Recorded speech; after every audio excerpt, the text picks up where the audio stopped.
जय हिंद दोस्तों, मैं हूं मेजर गौरवारी और आप देख रहे हैं मेजरली राइट। संजय कुमार वर्मा जो हाई कमिश्नर है भारत के कनाडा में, उन्होंने एक मीडिया प्लेटफॉर्म को इंटरव्यू देते हुए यह कहा है कि भारत को आपने कन्विक्ट कर दिया केस चलने से पहले, यानी कि आपने किसी को गुनहगार बता दिया। राइट, आपने गुनहगार बता दिया कि भारत गुनहगार है। निज्जर किलिंग की बात चल रही थी, आपने गुनहगार बता दिया एक को, और जो आपने गुनहगार बताया है आपने तो कोई प्रूफ भी नहीं दी, कोई केस भी नहीं चला, कुछ नहीं चला, बस गुनहगार बता दिया भारत को। अच्छा, इसके पीछे क्या बैकग्राउंड है दोस्तों, मैं आपको बताना चाह रहा हूं। आपको पता है कि जस्टिन ट्रूडो पार्लियामेंट के फ्लोर पे गए और जस्टिन ट्रूडो ने बोल दिया कि भारत ने निज्जर को मरवाया है। भारत कह रहा है कुछ प्रूफ होगा आपके पास, कह रहा है ऐसा प्रूफ नहीं है, हम गोरे हैं, ठीक है, इसलिए आपको हमारी बात माननी पड़ेगी, क्योंकि इतने हजार सालों से गोरों की बात तो दुनिया मान ही रही है, तो आप भी मान लो। अब यार ये तो I don't understand this logic at all. अगर मैं आपको कह रहा हूं कि आपने गलत करा है तो मैं आपको कोई सबूत दूंगा कि आपने गलत करा है, और यही संजय कुमार वर्मा जी जो भारत के वहां पे हाई कमिश्नर है वही बात कह रहे हैं। अब मैं आपको बताता हूं कि क्या हुआ एक्चुअली। तो दोस्तों, ये सीटीवी एक चैनल है, उसमें न्यूज चैनल में इंटरव्यू दे रहे थे और बोला कि साहब ये कनेडियन प्राइम मिनिस्टर ट्रूडो ने possible Indian government's involvement in terrorist Hardeep Nijjar killing. तो responding to this mister Verma said इसमें 2 पॉइंट है। वर्मा साहब ने कहा कि इसमें भैया 2 पॉइंट है। पहला पॉइंट तो यह है कि इन्वेस्टिगेशन आपका खत्म नहीं हुआ और आपने बोला कि इंडिया दोषी है, आपने दोषी करार कर दिया इंडिया को, ठीक है। आपने इन्वेस्टिगेशन नहीं करा, आपने कोई सबूत नहीं दिया, आपने कुछ नहीं बोला, आपने बोला दोषी है, ठीक है। यह कोई रूल ऑफ लॉ है, यह कोई कानून होता है, पहली बात। दूसरी चीज उन्होंने बोला, जब ये पूछा कि भाई इंडिया को कैसे दोषी करार कर, आप क्यों कह रहे हैं कि इंडिया को दोषी करार कर दिया भाई, जब उनका फिर हाई कमिश्नर साहब ने उस चीज का जवाब दिया, क्योंकि इंटरव्यूअर ने पूछा कि आपको ऐसा क्यों लगता है कि भारत को दोषी करार कर दिया है, या भारत को बोला है कि नहीं आपकी गलती है, आपने ऐसा कुछ करा है। तो फिर हाई कमिश्नर साहब ने जवाब दिया कि जब आप किसी को बोलते हैं कि भाई आप इसमें कोऑपरेट करिए, आप इसमें कोऑपरेट करिए, तो अगर आप टिपिकल क्रिमिनल या क्रिमिनल लॉ की टर्मिनोलॉजी को देखेंगे, उसमें कोऑपरेशन करने को उसी को बोलते हैं जिस पे आप कन्विंस्ड हो कि इसने क्राइम करा है, तो आपने बोला कि आप कबूल कर लो जो तुमने करा है। Right, so we took it in a very different interpretation, but we have always said if there is very specific and relevant, communicate to us। यही बोला है कि जी हमने तो इसी तरीके से लिया उसको, और हम ये कह रहे हैं कि अगर कोई चीज स्पेसिफिक है और अगर कोई चीज रेलिवेंट है तो आप फिर हमारे सामने लाओ, फिर हम इससे बातचीत करते हैं, क्योंकि आपको कुछ ना कुछ तो हमें बताना पड़ेगा ना यार। ऐसे नहीं कि हम गोरे हैं, हम पश्चिमी देश हैं, इसलिए तुम हम पे भरोसा, ऐसा तो होता नहीं कहीं पे। स्किन कलर से तो लॉ डिसाइड नहीं करता ना। अच्छा दोस्तों, अब मैं जाता हूं इस बात पे कि ये मामला हो क्यों रहा है। ये मैंने एक बार पहले भी 2-3 दिन पहले भी मैंने डिस्कस करा था, और मुझे लगता है कि संजय कुमार वर्मा जी के जो कमेंट्स हैं उसके बाद वो चीज़ रिपीट करने की समय अभी आ गया है। देखिए, ऐसा हुआ दोस्तों कि भारत की तरक्की हुई।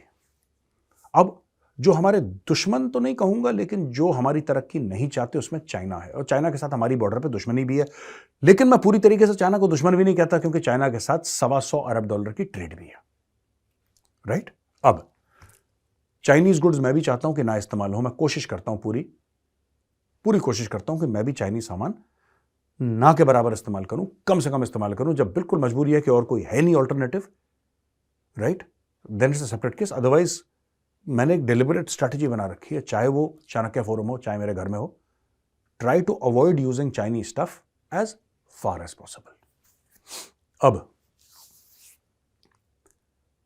इसमें हुआ क्या मैं आपको बताता हूं। इस पूरे चक्कर में चाइना को बड़ी आग लगी दिल में कि भाई ये पूरा का पूरा जो मामला है ये इंडिया का, ये क्या है यार। इंडिया में तो बड़ी बड़ी कंपनियां जा रही हैं, कुछ कंपनियां चाइना छोड़कर जा रही हैं। इंडिया इसका मतलब चाइना की टक्कर में खड़ा होने की कोशिश कर रहा है, तो इंडिया को दबाओ, इंडिया को उभरने मत दो, इंडिया को घेर लो। साउथ चाइना सी में बकवास करी, राइट। फिर उसके बाद आप देखेंगे किस तरीके से श्रीलंका में हनुमंटोटा पोर्ट, राइट, पहले इधर ईस्ट में, फिर नीचे साउथ में, फिर वेस्ट में। आपको पता है बलूचिस्तान में क्या चल रहा है, राइट। और आपको यह भी पता है कि चाइना पाकिस्तान इकोनॉमिक कॉरिडोर का पूरा गेम प्लान क्या है। तो दोस्तों, कहने की बात ये तो चाइना कर रहा है, चलिए चाइना के साथ हमारी खटपट है, लड़ाई है, जो भी है, लेकिन जितना बुरा लगता है आपके दुश्मनों को, उतना ही बुरा लगता है आपके दोस्तों को। ये एक जिंदगी की सच्चाई है। अब वेस्टर्न कंट्रीज को क्यों बुरा लगा, अमेरिका को क्यों बुरा लगा, इसके पीछे भी कारण आपको समझने की जरूरत है दोस्तों। अमेरिका को इसलिए बुरा लगा क्योंकि अमेरिका के पैसे से चाइना बड़ा बना, यूरोप के पैसे से चाइना बड़ा बना। कैसे? क्योंकि चाइना में जो मैन्युफैक्चरिंग होती है वो तो कॉन्ट्रैक्ट मैन्युफैक्चरिंग होती है। चाइना में कॉन्ट्रैक्ट मैन्युफैक्चरिंग होती है। अगर मैं आपसे ये पूछ लूं कि चाइना दुनिया में सेकंड लार्जेस्ट मैन्युफैक्चरर मोटरसाइकिल्स है और एक चाइनीज मोटरसाइकिल का ब्रांड बताओ, शायद आप ना बता पाओ। एक चाइनीज टेलीविजन का ब्रांड बताओ, आप नहीं बता पाओगे। ये एमआई शेमआई ऑनर वीवो ने कुछ अपनी टीवी शीवी बना ली, अलग चीज है, लेकिन मेन स्ट्रीम ब्रांड आप देखें, आप शायद ना बता पाए। चाइनीज वॉशिंग मशीन का, दुनिया की सबसे ज्यादा वॉशिंग मशीन चाइना में बनती है, सबसे ज्यादा माइक्रोवेव ओवन चाइना में बनते हैं, आप बता दो चाइनीज ब्रांड, आप नहीं बता पाओगे। आप नहीं बता पाओगे क्योंकि खुद के लिए, वो तो दुनिया के लिए बना रहा है चाइना, तो जो जाता है वहां पे ठप्पा लगा के भेज देता है चाइना, लोग हमें भेज देते हैं। So most of the things in the world are made in China, right. लेकिन जब चाइना बनाता है अमेरिकन कंपनीज के लिए जो कि मोटा पैसा देती हैं, तो यानी कि अमेरिका चाइना को फंड कर रहा है, और अमेरिका ने चाइना को इतना फंड करा, इतना फंड करा, इतना फंड करा, इतना पैसा आया चाइना के पास कि वो अब अमेरिका को टक्कर देने के पोजीशन में आ गया। अच्छा, अमेरिका को क्या दुख है भारत से? दो दुख है। पहला दुख तो ये है कि यार अमेरिका चाहता है भारत को इस्तेमाल करे चाइना के खिलाफ। भारत ने बोला भाई हम पाकिस्तान तो है नहीं जो इस्तेमाल हो जाएंगे, हम भारत हैं, हम इस्तेमाल नहीं होंगे। एक तो ये चीज भारत ने क्लियर कर दी। दूसरी चीज जो भारत ने क्लियर करी है दोस्तों इसमें, कि यार भारत को ये रियलाइजेशन है कि अमेरिका में ऐसी सोच है कि यार अगर हम भारत को ज्यादा सपोर्ट करेंगे, भारत को यह पता है कि अमेरिका में ऐसी सोच है कि अगर हम भारत को ज्यादा सपोर्ट करेंगे तो ऐसा तो नहीं कि हम एक दूसरा चाइना खड़ा कर रहे हैं। आप समझ रहे हैं? कहीं दूसरा चाइना तो नहीं खड़ा हो रहा, कोई ऐसा मुल्क तो खड़ा नहीं हो रहा जो चाइना से ज्यादा जिसमें कैपेबिलिटी हो हमें नुकसान पहुंचाने के लिए। जबकि अमेरिका को पता होना चाहिए कि we have no such intentions, हमारे कभी ऐसे इंटेंशंस किसी मुल्क के लिए नहीं रहे। हमारा वो डीएनए है ही नहीं, चाइनीज का डीएनए ही फॉल्टी है, हमारा डीएनए वैसा नहीं है। We are not those kind of people, और we don't take advantage like the Chinese. जैसे हम लोगों ने इन्वेस्टमेंट करी है दूसरे देशों में, आपने देखा होगा भारत की इन्वेस्टमेंट जो हुई है चाइना से बहुत कम है वो इन्वेस्टमेंट, लेकिन कोई देश, आज तक कोई देश ये नहीं कह सकता कि हम भारत का पैसा वापस नहीं कर पाए, भारत ने हमारी जमीन हड़प ली। कोई एक देश बता दीजिए दुनिया में।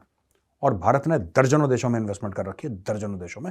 एक देश बता दीजिए जो कहे, जैसे कि चाइना ने हनुमान उसके साथ कराए, पोर्ट के साथ कराए, श्रीलंका में पैसे दिए, वो लोग वापस नहीं कर पाए, उन्होंने 99 साल के लिए पूरा पोर्ट ले लिया यार। भारत ने कराया कभी किसी के साथ? तो एक तो अमेरिका को यह बात क्लियर होनी चाहिए। तीसरी बात मैं आपको कहना चाहता हूं जो बहुत इंपॉर्टेंट है, ये जितने भी सो कॉल्ड आपके कंट्रीज हैं, चाहे वो आपका कनाडा हो, फेलो डेमोक्रेसीज, वेस्टर्न डेमोक्रेसीज, ठीक है, ये चाहते हैं एक ऐसा भारत जो कि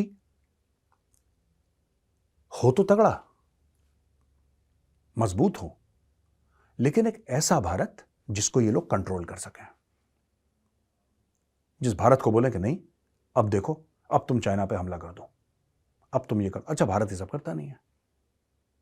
भारत आज तक किसी के कंट्रोल में नहीं आया। किसी ने भी बोला यार, किसी ने भी बोला हमारे हजारों साल तुम आओ, तुम राज करो, तुम यहां के लोगों को मारो, ये फिर खड़े हो जाएंगे।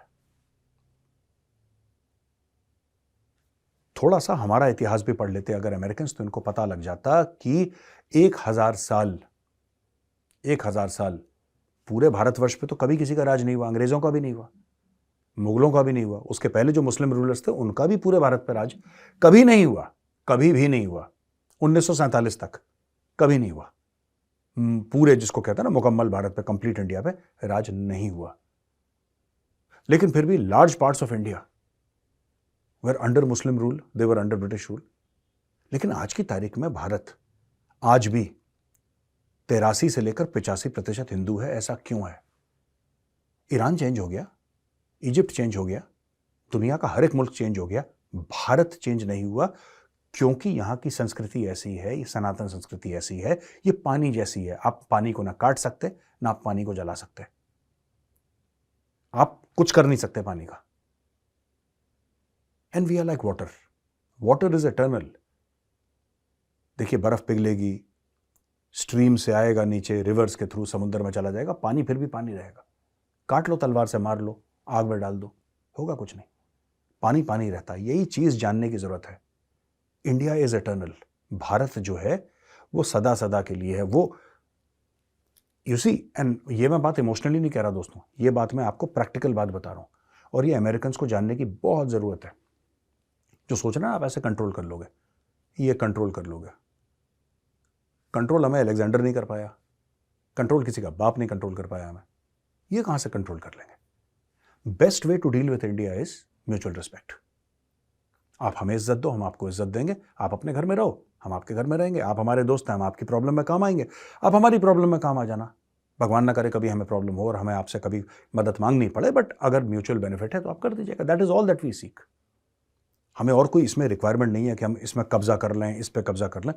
We are not like that. We don't claim somebody else's territory, we only claim what is rightfully ours. और ये बात अमेरिका को समझनी पड़ेगी भारत के लिए, अगर डील करना है तो। ये सब निज्जर फिज्जर वाले जो मामले हैं ना भारत को फंसाने के, कि भारत को बैकफुट पे चला जाएगा, कोई नहीं जा रहा बैकफुट पे। बहुत बड़ी गलतफहमी है कनाडा की, और बहुत बड़ी गलतफहमी है जो इन्होंने बोला ना गुरपतवंत सिंह पन्नू को मारना वाला था भारत। कितना मुश्किल है पन्नू को मारना यार, how difficult is it to knock off Pannu? But we don't want to harm anybody. It is not the policy of the government of India to kill anybody or harm anybody. We don't want to do it.